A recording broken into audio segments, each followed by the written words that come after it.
I'd like to open up the regular village board meeting for the village of Shorewood on May the 26th in the year 2020. This is our first one back in the village hall in about 2 months. And we're going to try to get through this. Socially distancing with some of our team coming in over the phones.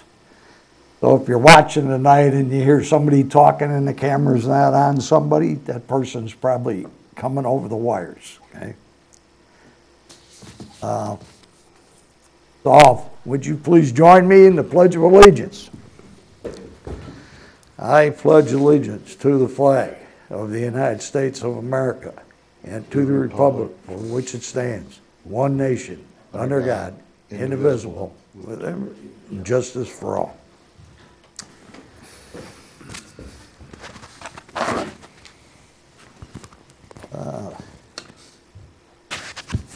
Okay, Diane, roll call, please. Mayor Chapman. Here. Dan Anderson. Here. Steve Brockman.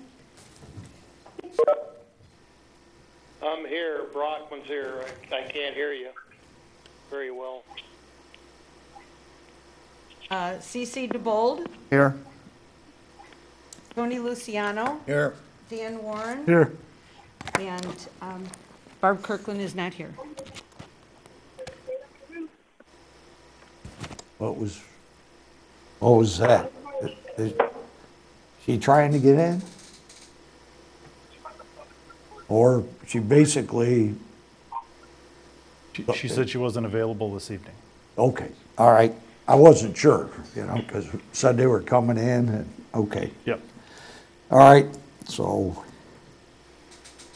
let the record show there's a quorum.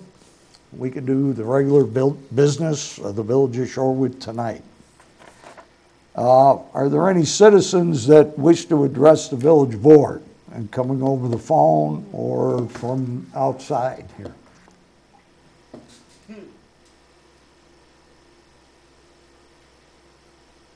Give you a second. If you got your mute button hit, you need to get back online. Okay, we'll take that as a no. And we'll move on to tonight's consent agenda, which consists of approval of the regular meeting minutes for May the 12th. Also approval of release of the executive minutes of April the 23rd, 2019 and June the 25th, 2019. Approval of the destruction of audio recordings of executive minutes releases from the year 2018. And last but not least, approval of account payable in the amount of $332,482.44. Are there any items on tonight's consent agenda a trustee would like removed for further review? Motion to approve the consent. Second. Okay, Mr. Luciano, are you okay with those minutes? Yep, I'm okay with them. Okay, well, I'm not, so, But then change them. yeah. So.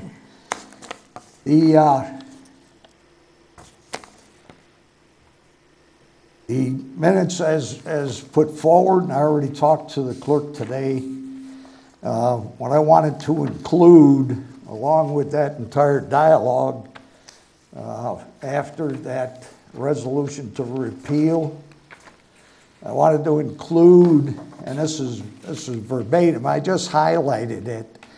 It's all the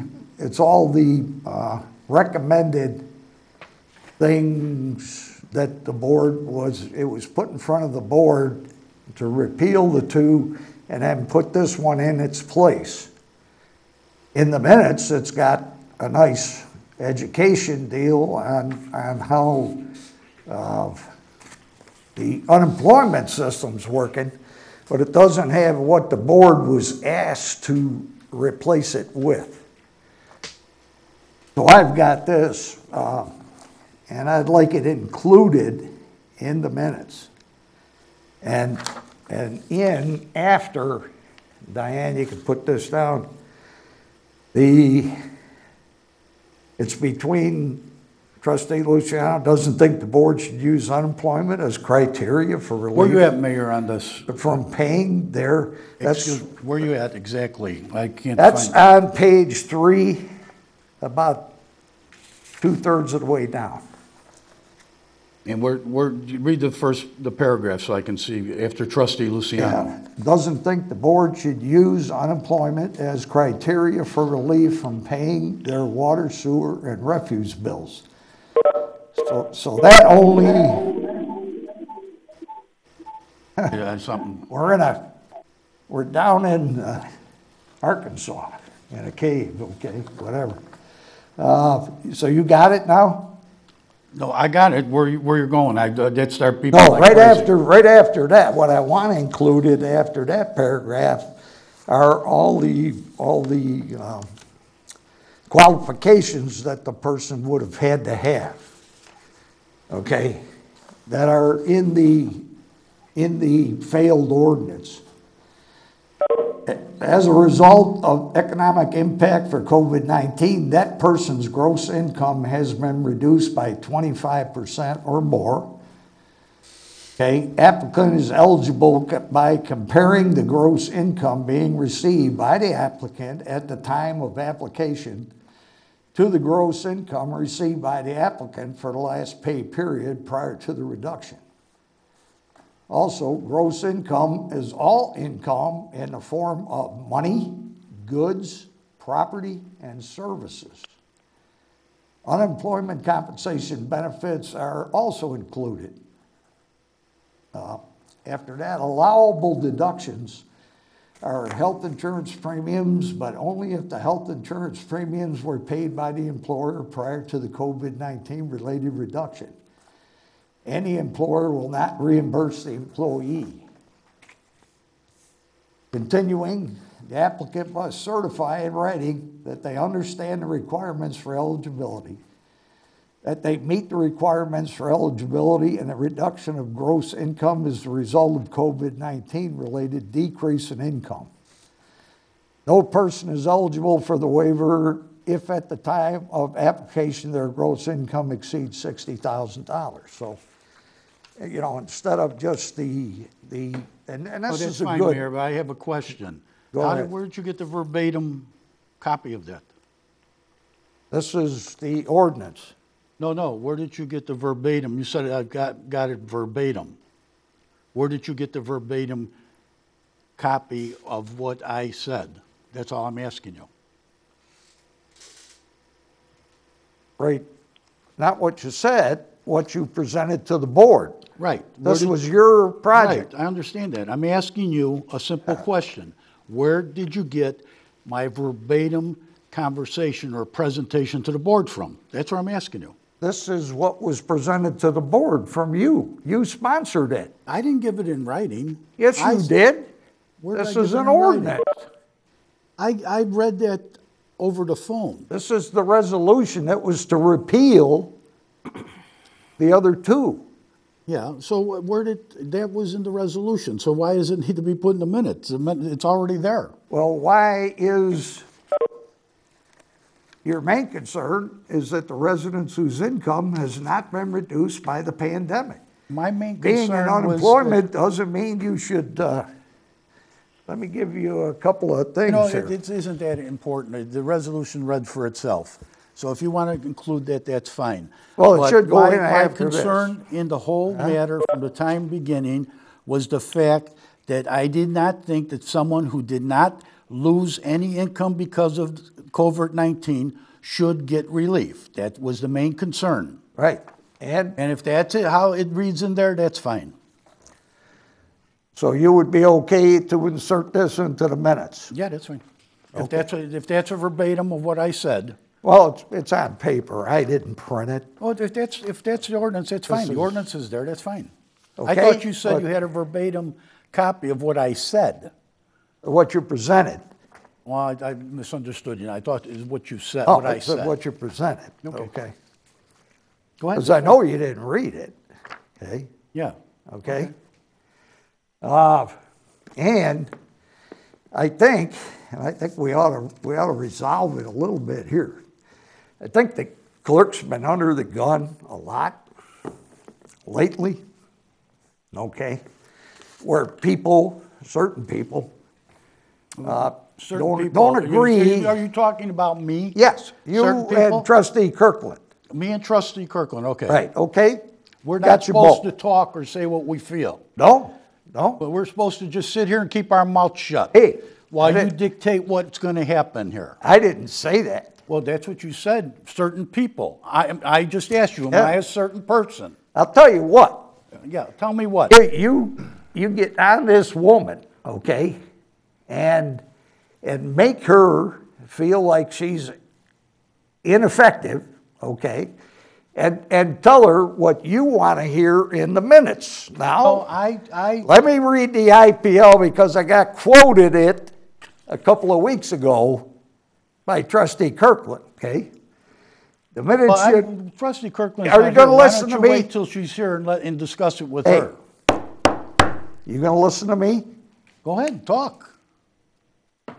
Don't like to talk over people, Then go ahead, talk. okay? The minutes should be prepared so that someone reading them 10 years, now that's the quote that I got from Trustee Kirkland, 10 years after the meeting would understand the substance of the matters discussed and the action taken, okay? But doesn't go far enough. These are people who pick out sentences, okay? The minutes should not be verbatim account of everything said, okay, during the minutes, but only should be adequate record of official action. Not what dialogue went on, not who said what, or who didn't say what. Up here, I mean, that's what I mean. You could go through the book. It's like some of the Christians in the Bible, they go pick out one sentence. Okay, well, let's pick out a whole phrase. The minutes should generally consist of a record of what took place and nothing else. Speeches, discussions, statements, written statements should not be put into the minutes. Okay? So I'm going to withdraw this because then I'd be doing what I don't think should be done. Okay? So I'm going to withdraw that. But when people go into what we call the Bible, don't pick out sentences, read entire phrases. And the clerk doesn't work for anybody. She's an elected official. Fact is, she got a lot more votes than everybody else who ran with her. And she shouldn't be abused like this. How, are you done talking? I want to be able to answer what Go you're ahead. saying when you're ready. First Go of ahead. all, I have no intentions of abusing the clerk. Secondly, why do we even bother to review the minutes if what you're saying is accurate? We review the minutes, so if we don't feel something is not accurate, we can mention it. Right. And that's basically what we did. Yeah. What I mentioned was something that was not accurate, Well- in my opinion. Okay. Here's something And that's in the minutes. determining how many votes someone got has nothing to do Yeah. with what we're discussing. And Diane, if you felt that I was abusing you, I apologize because I had no intention of doing that. All I wanted to do is see a simple change. Yeah, I don't have a problem with you. Yeah, well, you know, if we all do that, if all 7 members of the board do those types of things to her, and we go back to 14-item meetings, this woman's going to be working for less than hamburger flipping money, okay? Mayor, do you realize what I changed, what I asked to change? I asked to have one sentence removed from the minutes. That's what I asked to change.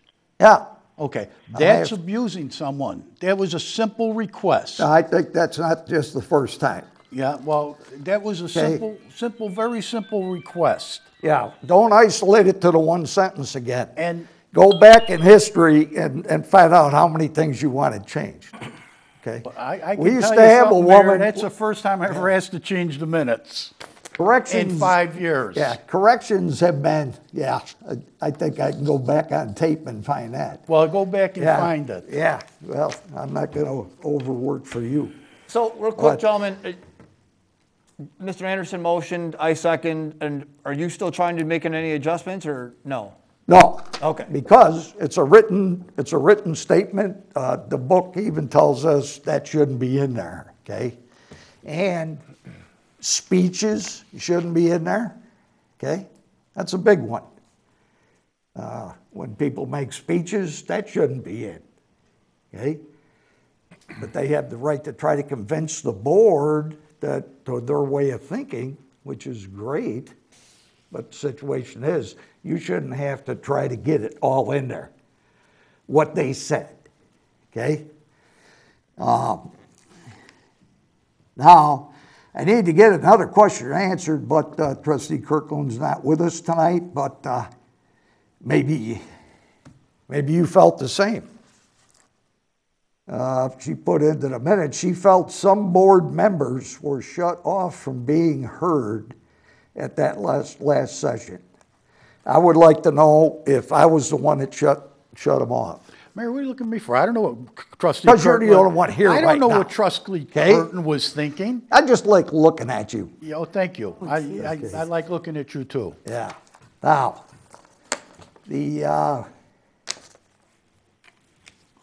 who felt that way, that they were shut off? I mean, maybe we, because it was our first virtual meeting, maybe it wasn't as smooth as it could have been. I don't know.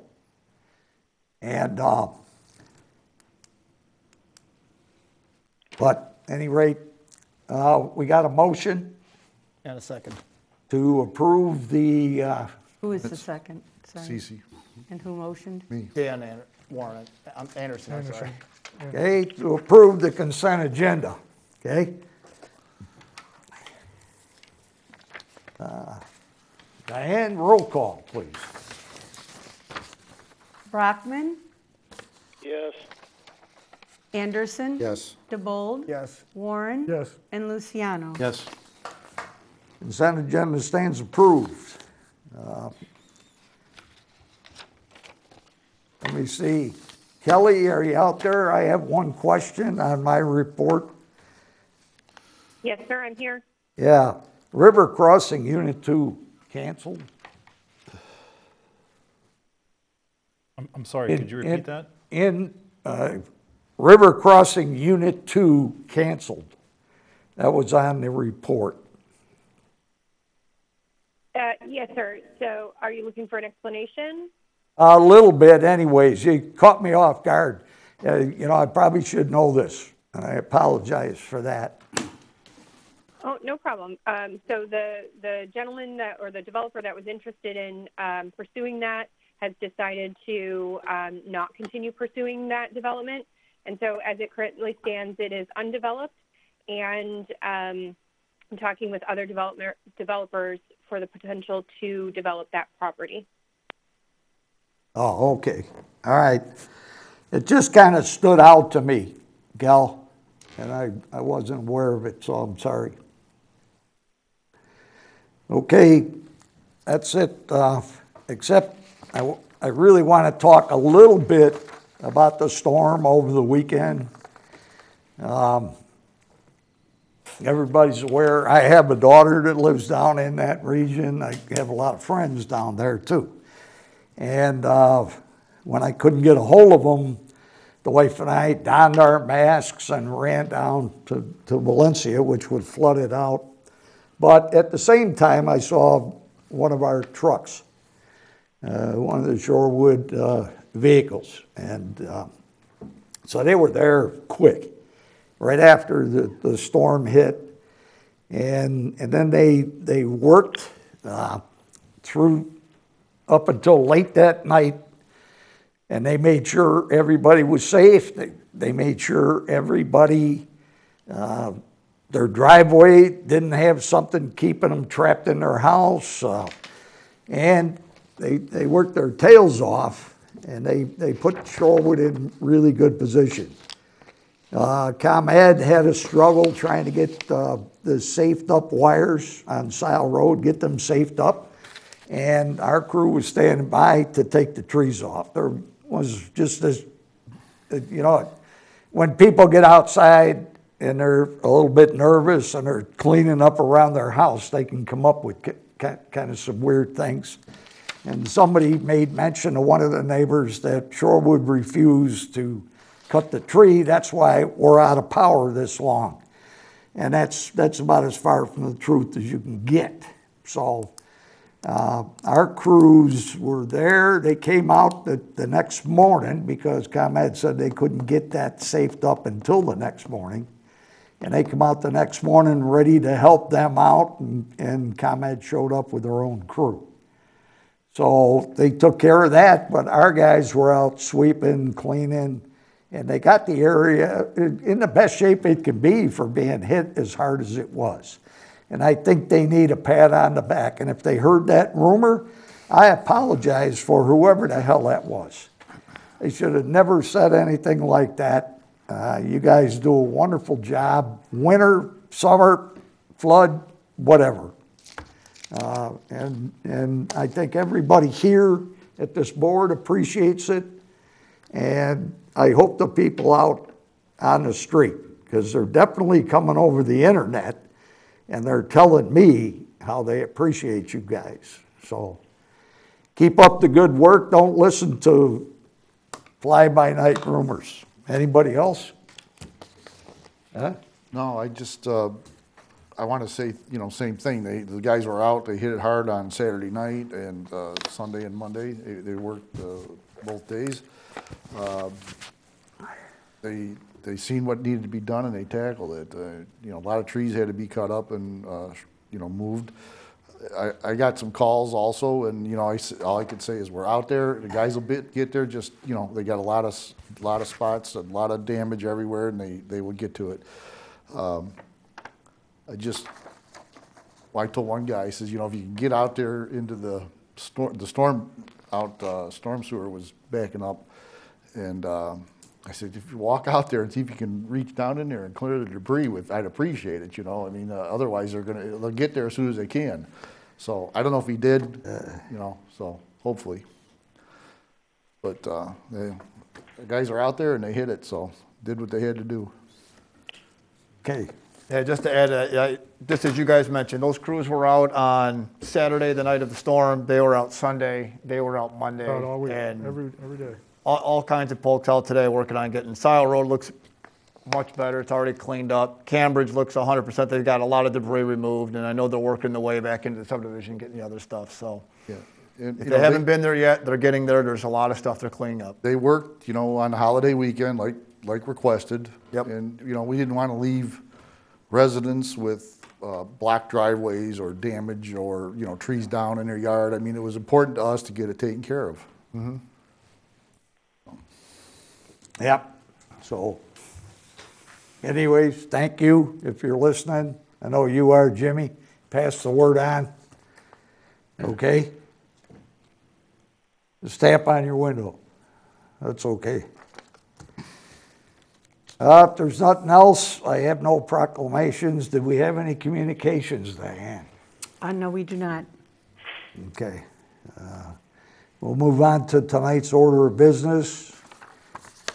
Consideration for approval of the purchase of a furnace and air conditioner replacement for the police department from G. May Heating and Cooling in the amount of $14,926.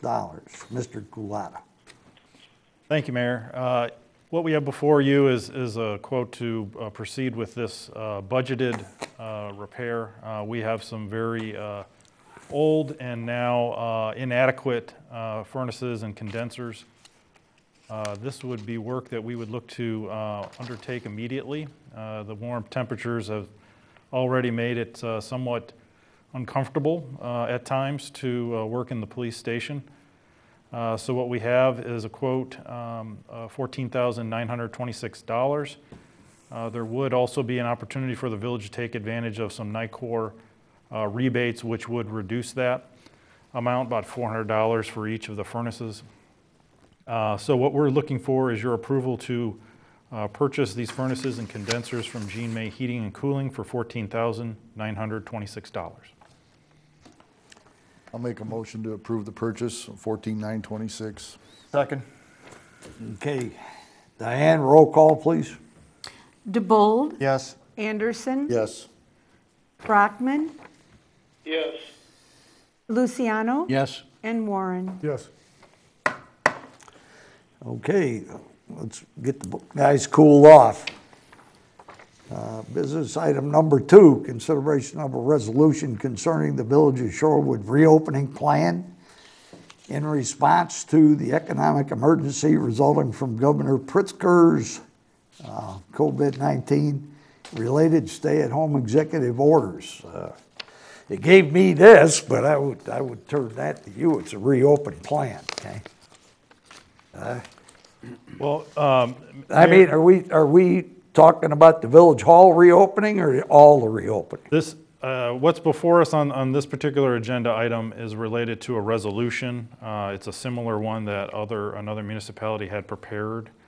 So this would be basically making some statements related to our feelings about the plan that the governor has put together. It would also make some suggestions as far as looking to make changes regarding that exclusively. The Village Hall reopening plan is a separate topic, a separate item. We certainly can talk about that tonight if you'd like. But this is a resolution that would basically Okay, call this for is the one action. that we discussed, we need to ask for a meeting Thursday night. No, this is actually something different. Orland Park, you might recall, had a resolution similar to this. So what's before you is a revision of that, a slight revision of that to make it a little more Shorewood appropriate. But basically it would be, the village taking a position on how we feel about the governor's plan and communicating that with the governor. Obviously, this is a very fluid situation. There's certainly been some changes that have occurred over the past week, which directly impact some of the statements related to the resolution, and the governor's plan has been further elaborated on and clarified in many ways. Okay.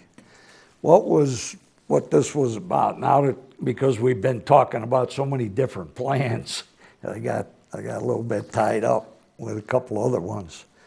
But Orland Park put out a plan that seemed to put them in a position that if the county, for some reason, didn't quite agree with the governor's, let's say, move from phase 3 to phase 4, or that we stay in the northeast area with Chicago and Cook County, if the mayors of Will County, through the Will County Governmental League, were to decide to say, we're breaking up. And we have to get our businesses going again and things like that. This ordinance pretty much, it doesn't get too specific, but it kind of says that we will maybe have to move off on our own. I wanted you guys to see it. Orland passed it, and it's been moving around the county pretty good. So, I got lots of questions on this one if you're ready. go ahead. All right. First and foremost, I was really hoping that you would just table and disregard this entire resolution. I think it has no bearing on the village of Shorewood. Yeah. Numerous questions on this. The bottom of page 1, it's discussing that the consistency representing the 20% national local level, that was because of the governor's stay-at-home level, therefore did not hit the worst-case scenario modeling. If we continue on, there's some comments in here regarding ambiguous and difficult to interpret measures. There was clarifications put out immediately after.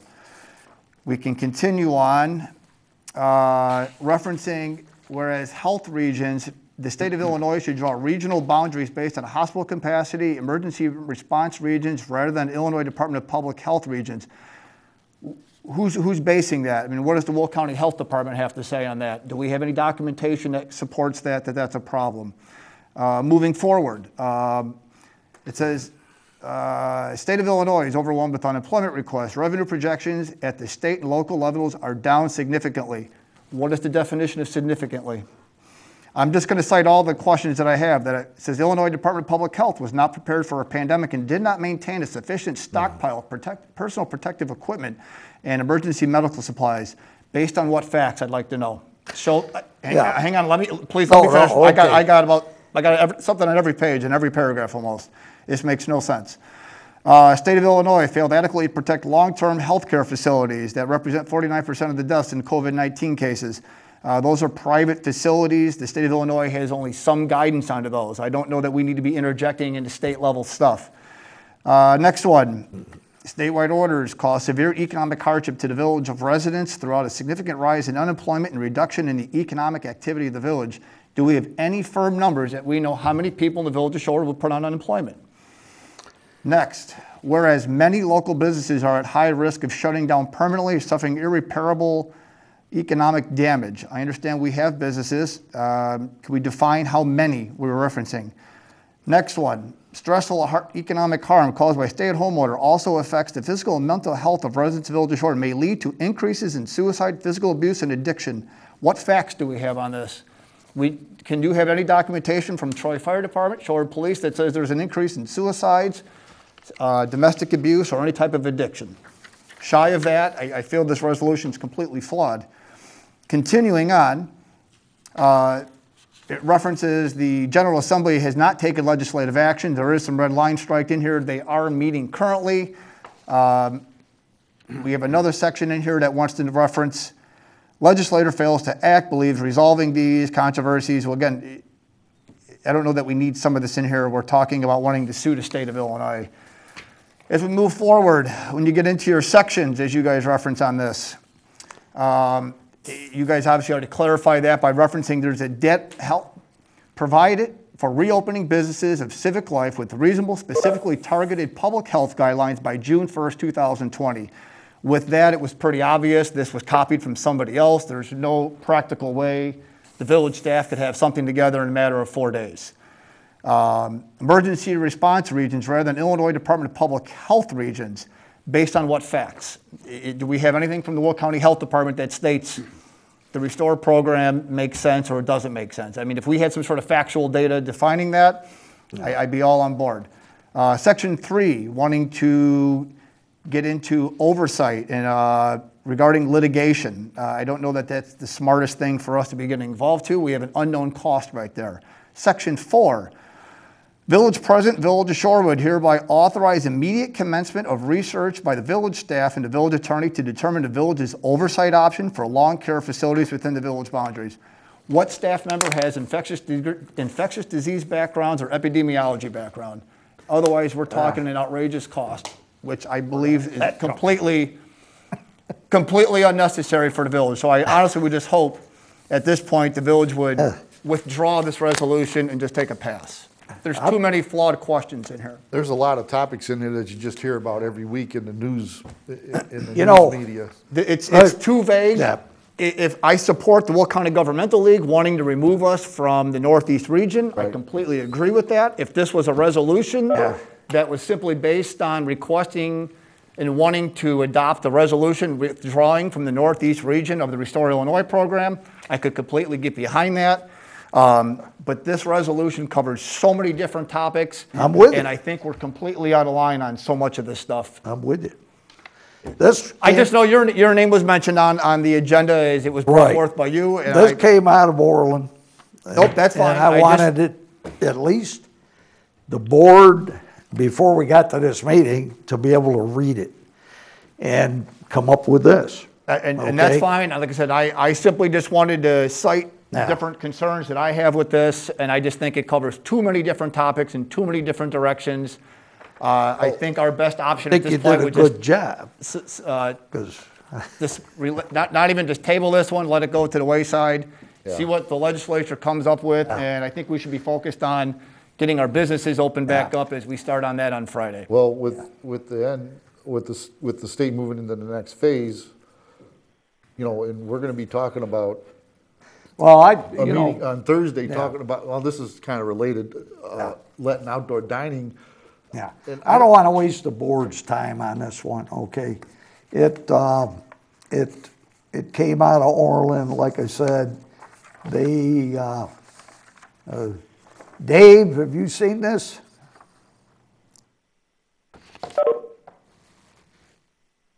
You with us? Silver.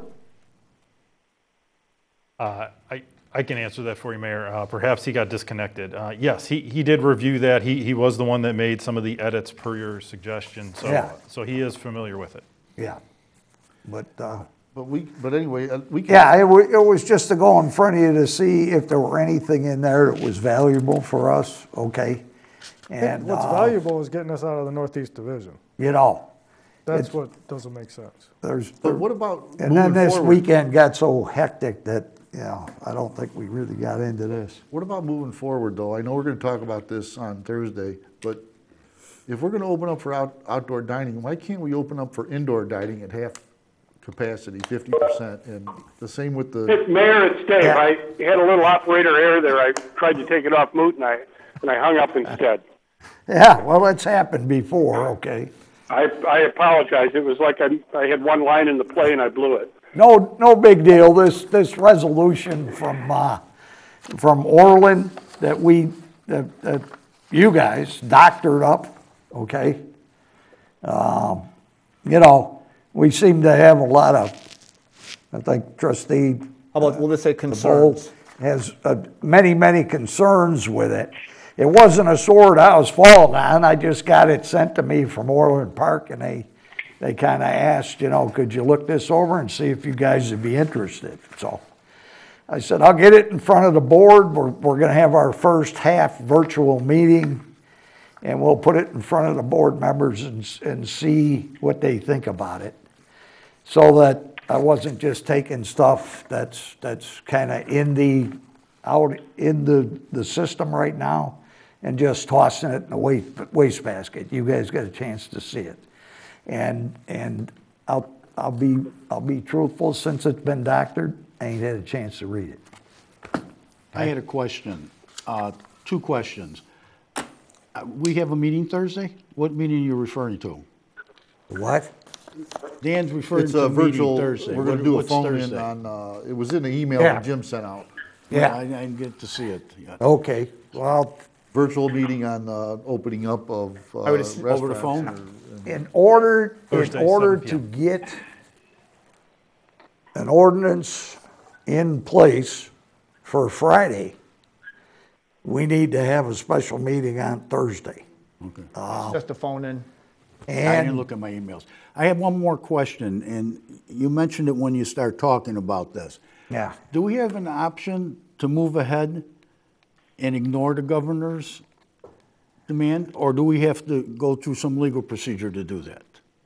I don't think so. Dave, you can kick in on that. I think that as a corporate body, we could do it, right? We go off on our Well, own. I guess it depends on what procedures you're talking about. I mean, the governor has issued, certain rules allowing some workplaces to open, some businesses to open, and some to remain closed. Supposedly on Friday, others will reopen.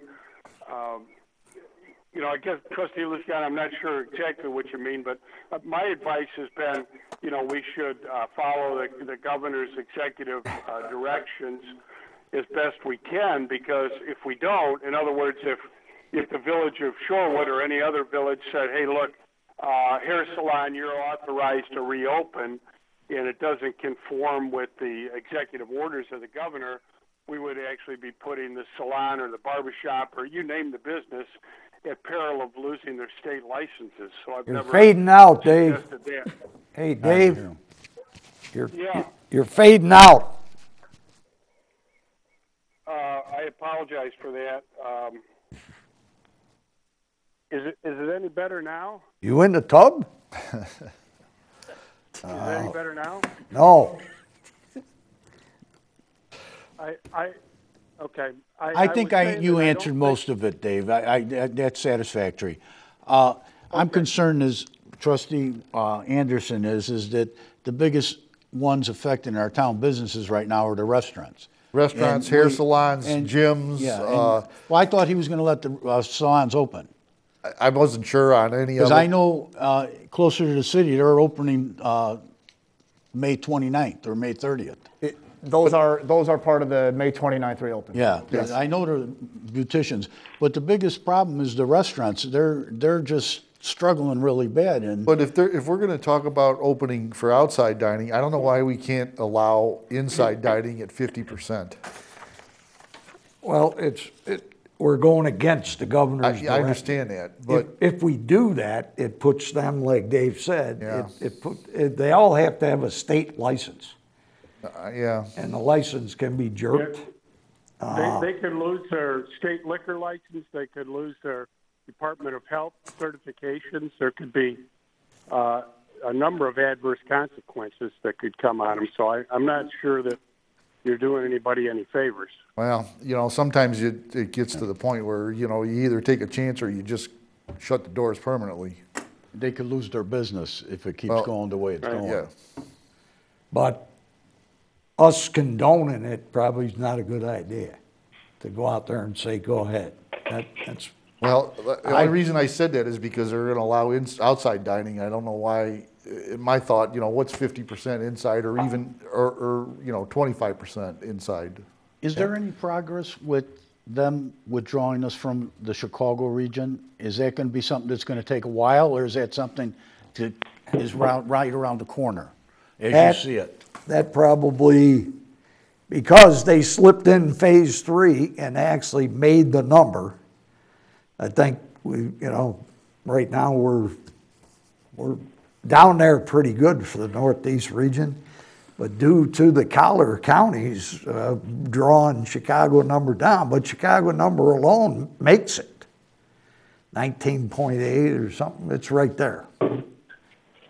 And we're drawing it down, unless anybody else got an updated number on that. Chief, you listening? I think you lost everybody. Chief, are you still out there? If we needed you, we'd be in trouble. Yeah, I'm here, Mayor. Oh, yeah.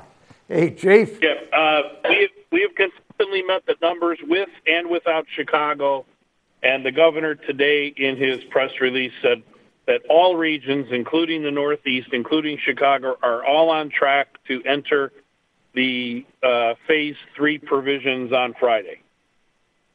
I think we're going to get into trouble when it's phase 4 that we want to get to, which is opening up the restaurants for inside. That might be a problem, but we all thought that same thing. Everybody through the Will County Governmental League was thinking that we weren't going to be able to move when the rest of the state moved, but now we are. So that's kind of moot, okay?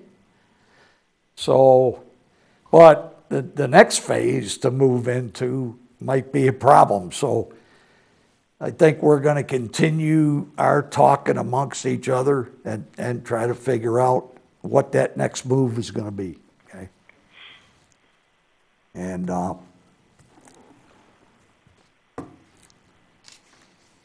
your question answered? Yes. Okay. So we're pulling this number 2 item then? Yeah, make a motion to I'll make a Pull it. motion to table item number 2. okay. Second. Diane, roll call, please. Luciano? Yes. Warren? Yes. DeBold? Yes. Anderson? Yes. And Brockman? Yes. Okay, item 2's been tabled. And we'll move on to reports. Trustee Anderson, Public Works. All right, thank you, Mr. Mayor. The MFT program has started last week, and we started with a lot of curb cuts and driveway repairs in the parkway and the curbs in front of the driveways. Got all them taken out and replaced before the long weekend last week. Not this past weekend, but the weekend before, we had a major rain and caused a lot of flooding up on River Road and Country. And it was pretty deep up there. A lot of the corn husks got into the drains and just made a mess out of everything. And a lot of people in that area got out there and cleared them storm drains. And I thank you guys for doing that. And you know, seen it happening, and you were out there taking care of it.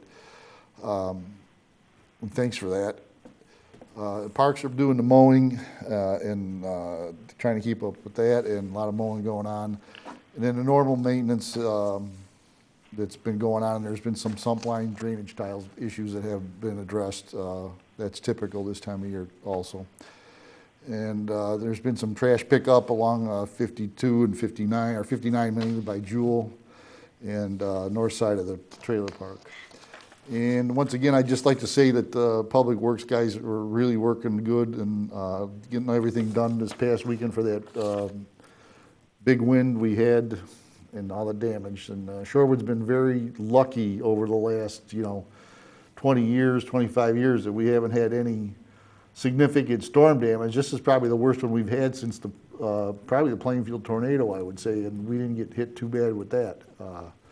So, I think the chief likes to refer to it as the Shorewood bubble, and it popped a little bit. So that's all I have. Okay. Trustee Brockman, Planning and Zoning. Okay, Dave? Mayor, thank you very much. We have 2 agenda items at the present time for our June 3rd meeting. We'll continue the public hearing for the conditional use for truck and trailer repair at 301 Almond Dodge for on-site truck and repair. And we're also looking at a PUD amendment for Anderson's Corner at 59 and 52. And Kelly, if you're still on there, do you want to bring the board up to date on how we're going to run this next meeting? Yes, sir, will do. So we are actually going to be doing, or at least we're going to attempt to do both an in-person as well as video conference meeting. And so we're working out the details and logistics of how to do that. But it'll be very similar to what you have tonight, with hopefully the addition of video so that we can continue our slide presentation and making sure that everybody can follow along as we proceed through the agenda. Okay, Kelly, thank you. And that's June 3rd, Mayor. Thank you very much. Okay.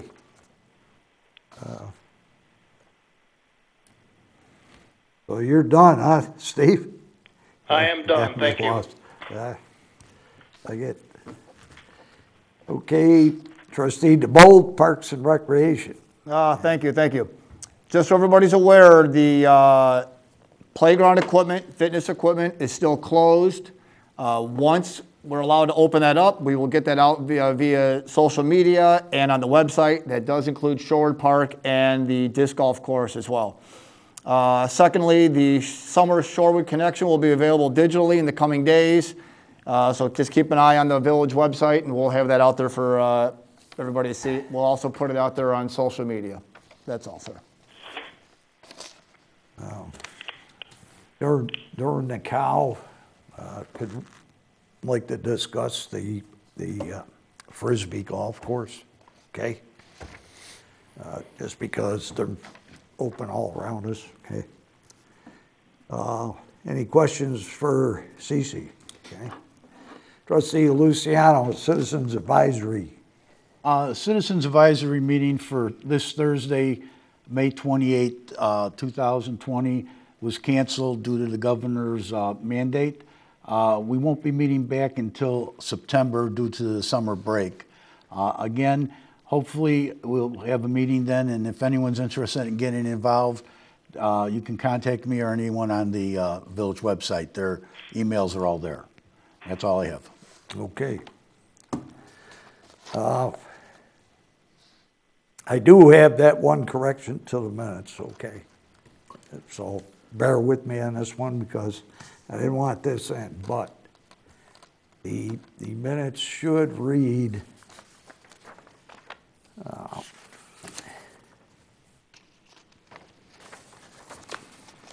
right. The third paragraph down on page 4, Diane. Yes. Okay.